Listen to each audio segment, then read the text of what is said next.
नमस्कार दोस्तों, एक बार फिर स्वागत है आपका हमारे यूट्यूब चैनल में। आज हम कक्षा 9th यानी क्लास 9th की मैथ्स एनसीईआरटी में chapter number 6 lines and angles रेखा और कोण की अभ्यास 6.2 6.2 करा रहे हैं। इससे पहले के अभ्यास और सवाल और इसके चैप्टर के बारे में जो वीडियोज़ हैं उनके लिंक डिस्क्रिप्शन बॉक्स में है, तो आप वहाँ से समझ सकती हैं। अभी हम इसमें क्वेश्चन नंबर 3 से करा रहे हैं। 2 तक के क्वेश्चंस पिछले वीडियो में जिसकी लिंक नीचे डिस्क्रिप्शन बॉक्स में दी हुई है। तो आइए समझते हैं क्वेश्चन नंबर 3 तक। देखिए, इससे पहले ये कौन कौन से कोण होते हैं, क्या कौन कौन से एंगल्स होते हैं, ये सब में भी मैंने उस वीडियो में समझाया है, तो आप एक बार उस वीडियो को देख सकते हैं। उसके बाद ये देख लें तो ज़्यादा समझ में आएगा। अदरवाइज़ अगर आप समझे हुए हैं तो यहाँ से समझ लें। देखिए क्वेश्चन नंबर 3 ये कह रहा है ए बी समांतर है सी डी के, यानी ए बी जो लाइन है वो पैरेलल है सी डी के समांतर, ठीक। और जो ई एफ है वो लंबवत, लंबवत का मतलब होता है 90 डिग्री का एंगल बना रही है, 90 डिग्री पैरेलल है, मतलब परपेंडिकुलर है, सॉरी किसके, सी डी के। कौन सी, ई एफ लाइन, तो ये 90 डिग्री का एंगल बना रही है।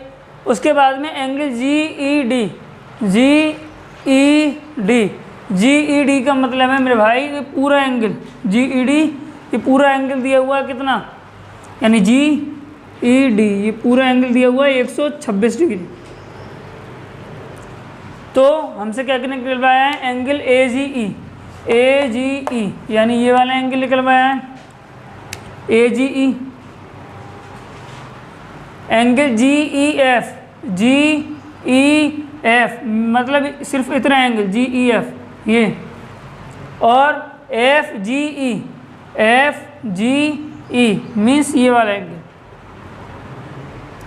हमसे इस डायग्राम में 3 एंगल निकलवाए हैं और एक एंगल दिया हुआ है जी ई डी, और हमें ये पता है एंगल एफ ई डी जो वो 90 डिग्री का है, क्योंकि ये पैरेलल परपेंडिकुलर है, मतलब लंबवत है, ठीक। जब लंबवत होता है तो 90 डिग्री का कोण बनता है, सही है। तो आइए फिर देखते हैं इसका सॉल्यूशन। भाई वीडियो को पूरा देखना, ठीक। उसके बाद आपको लगेगा कि हाँ समझ में आया या नहीं आया। बीच में 10 सेकंड देख के छोड़ देंगे फिर आपको कुछ समझ में नहीं आएगा ऐसे, तो पूरा देखें।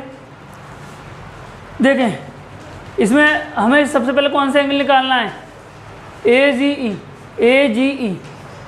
अगर देखो ए बी लाइन जो है वो सी डी की समांतर है, यानी पैरेलल है, तो जब पैरेलल होती है तो मैंने एक आपको एंगल पढ़ाया है अल्टरनेट एंगल, यानी एकांतर कोण, ठीक, जो एक जैसे अंतर पर होता है। यानी ये जो ए जी ई यानी ये वाला जो एंगल है वो इस पूरे एंगल के एकांतर कोण के समान है, एकांतर कोण के बराबर होगा। क्यों, क्योंकि देखो ऐसे ही, यानी ये वाला एंगल इसके बराबर होगा ना, होगा, एकांतर अंतर कोण बोलते हैं, बराबर होते हैं। अब भाई ये पूरा दिया है 126, अब बीच में जो लाइन दी है 90 डिग्री की, उससे आपको कंफ्यूज नहीं होना है, क्योंकि हमसे तो पूरा एंगल पूछा है ना ये वाला, और ये वाला पूरा दिया हुआ है। चूँकि ये पूरा 126 डिग्री है तो ये कितना हो जाएगा, ये भी 126 हो जाएगा। क्यों, क्योंकि ये एकांतर कोण है, ठीक है। क्यों, क्योंकि ये एकांतर कोण है। तो देखिए लिखेंगे एंगल ए जी ई बराबर होगा एंगल जी ई डी के, जी ई डी के। क्यों, क्योंकि एकांतर कोण है, एकांतर कोण। इंग्लिश में लिखें तो लिख सकते हैं alternate angle, alternate angles, okay. तो ए जी ई जो है वो एंगल जी ई डी के बराबर है, और हमें जी ई डी की वैल्यू दी है, तो यहाँ से इसलिए एंगल लिखते हैं, चूँकि एंगल ए जी ई जो है वो कितना हो जाएगा 126 डिग्री, ठीक। यानी ये वाला एंगल कितना हो गया 126 डिग्री हो गया, ठीक है। अब अगला एंगल देखें, अगला कौन सा निकलवाया है, अगला निकलवाया है जी ई एफ, यानी सिर्फ इतना जी ई एफ निकलवाया है। और हम ये जानते हैं कि जी ई डी यानी ये पूरा एंगल जो वो 126 का है, जी ई डी यानी ये पूरा 126 का है, उसमें से इतना 90 का है, मुझे निकालना इतना है। यदि मैं 126 में से ये 90 घटा दूंगा तो मुझे जो एंगल निकालना है वो पता चल जाएगा, चल जाएगा, ठीक। तो एंगल जी ई डी जो है वो दो एंगल को जोड़ के बना है। कौन कौन से? G E F plus angle F E D. G E D की वैल्यू दी हुई है 126। जी ई एफ की निकालनी है मुझे, एंगल जी ई एफ ऐसे लिख दिया, plus angle F E D 90 degree है क्योंकि ये लंबवत है इसलिए ये 90 डिग्री को। जी ई एफ की निकालनी है, प्लस का 90 देगा किसको हो जाएगा? माइनस का, यानी 126 माइनस 90 बराबर एंगल जी ई एफ। घटाएं यानी 36 डिग्री बचेगा क्या? Angle G E F. ये दूसरा आंसर हो गया। ठीक, पहले इतना देख लें, इतना अपनी रफ कॉपी पे, अगर आप रफ पे लिख रहे हैं तो रफ पे उतार लें जल्दी, उसके बाद हम अगला एंगल कराएंगे। ठीक है, या फिर स्क्रीनशॉट ले लें एकदम जल्दी से। मैं हट गए एक तरफ को।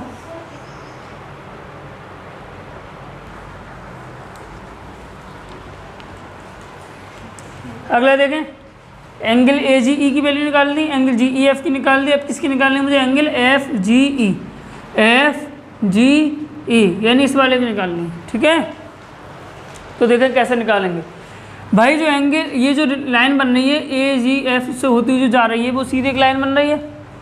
ठीक भाई, हमने आपको ऐसे पढ़ाया है कि ये जो लाइन होती है वो 180 की होती है, इस पर जितने एंगल होंगे उन सबको जोड़ दिया जाए तो वो 180 होता है। तो इसमें है क्या, इसी लाइन को उल्टा तो कर दिया है, ऐसे ध्यान से देखो, तो ये भी तो पूरी 180 की होगी ना, होगी इतनी। अरे एक पूरी लाइन 180 की होती ना, होती है। तो इसमें ये वाला एंगल दे रखा है मुझे, मतलब मैंने निकाल लिया, अभी 126 आया था आंसर, ये वाला निकालना, तो ये दोनों एंगल जोड़ूंगा तो 180 का आएगा ना, आएगा। ठीक, क्योंकि स्ट्रेट लाइन है और हमें ये वाला एंगल निकालना है। तो लिखेंगे कैसे? लिखेंगे angle A G E plus angle F G E is equal to 180 because it is line, straight line. Then angle A G E की वैल्यू दे रखी है भाई, मैंने अभी निकाले थे 126। एंगल एफ जी ई की मुझे निकालनी है, इज इक्वल टू 180।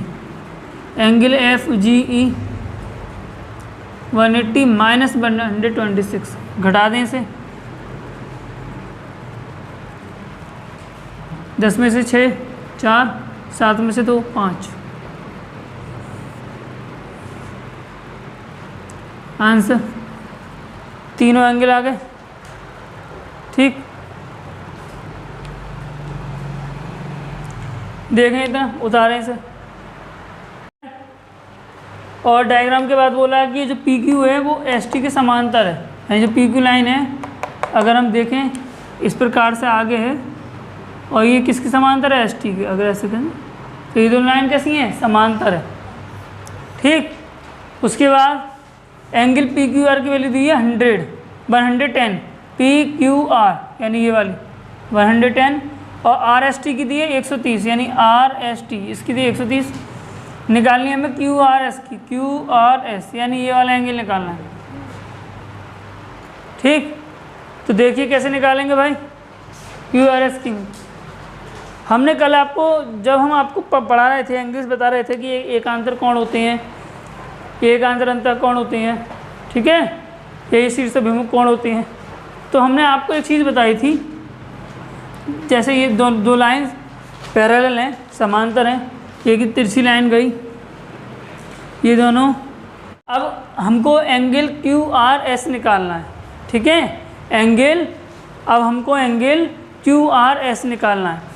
तो angle P Q R, sorry angle Q R X plus angle Q R S plus angle S R Y is equal to 180 degree, because it is a straight line. Q R X का मान है 70 degree, Q R X S का मान मुझे निकालना है, और S R Y का मान है 50 डिग्री बराबर 180 degree. Q R S is equal to 180 degree minus का 70 हो जाएगा, माइनस का 50 हो जाएगा। 180 डिग्री, क्योंकि ये प्लस का था इधर जाकर माइनस हो गया, ये प्लस का था प्लस का था 50 इधर जाकर माइनस हो गया, ये दोनों minus minus plus sign minus का आ जाएगा, यानी 70 और 50 120 हो जाएंगे। आप यहाँ इनको यहाँ पे भी जोड़ सकते थे, यहाँ पे जोड़ते फिर उसको 120 उधर ले जाते, बात वही थी। 120 में से वो 180 में से 120 घटाएंगे 60 डिग्री आंसर, यही हमें आंसर निकालना था, ये आपका निकल गया। ठीक है, देख लें जल्दी, उतार लें।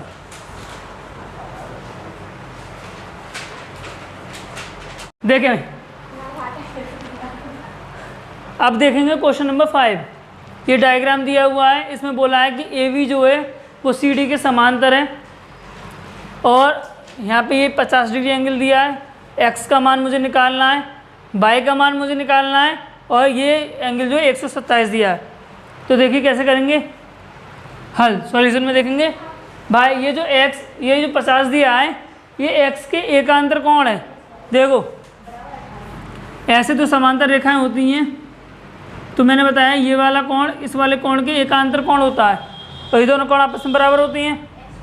तो इसी से यानी जो 50 डिग्री है वो किसके बराबर हो जाएगा, चाहे नाम लिख दें पहले, angle A P Q, angle A P Q is equal to X, क्योंकि एकांतर कोण है ये, अल्टरनेट एंगल, एकांतर कोण। भाई जो इंग्लिश वाले हैं वो इंग्लिश लिख लिया करें, alternate angle.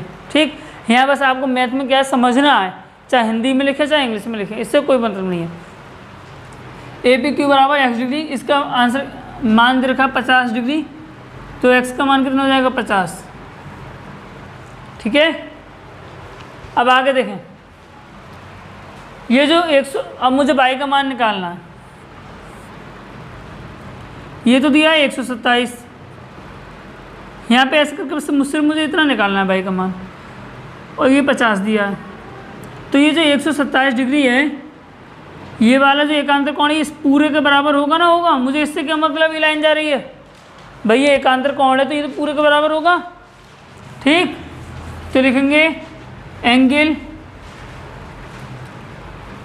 A P Q plus Y is equal to 127, क्यों, एकांतर कोण है ये भी।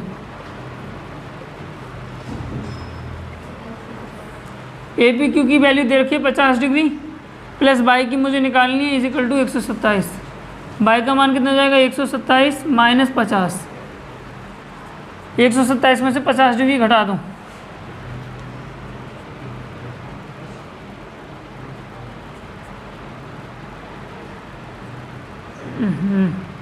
सॉरी,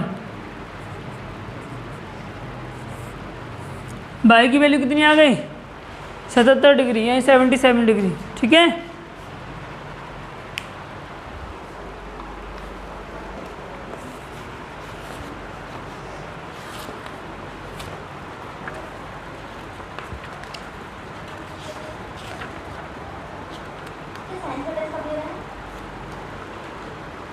जब आपका मन करे।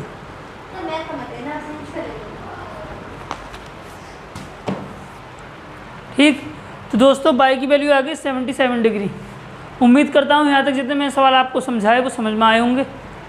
ठीक है, अगर समझ में आए हों तो वीडियो को लाइक करें, कमेंट करें, एंड चैनल को सब्सक्राइब करें और बेल आइकन दबाना ना भूलें, ताकि आपको जितनी जो भी मैं एक्सरसाइज कराऊँ उसके नोटिफिकेशन आप तक मिल सकें। अगर आपको किसी भी सब्जेक्ट में कहीं से भी कोई प्रॉब्लम है, क्लास 6 से लेकर के 10 तक जाके मैं समझा रहा हूँ, पढ़ा रहा हूँ अपने यहाँ पे, चाहे वो कोई सा भी बोर्ड हो, CBSE बोर्ड, ICSE बोर्ड या फिर UP बोर्ड।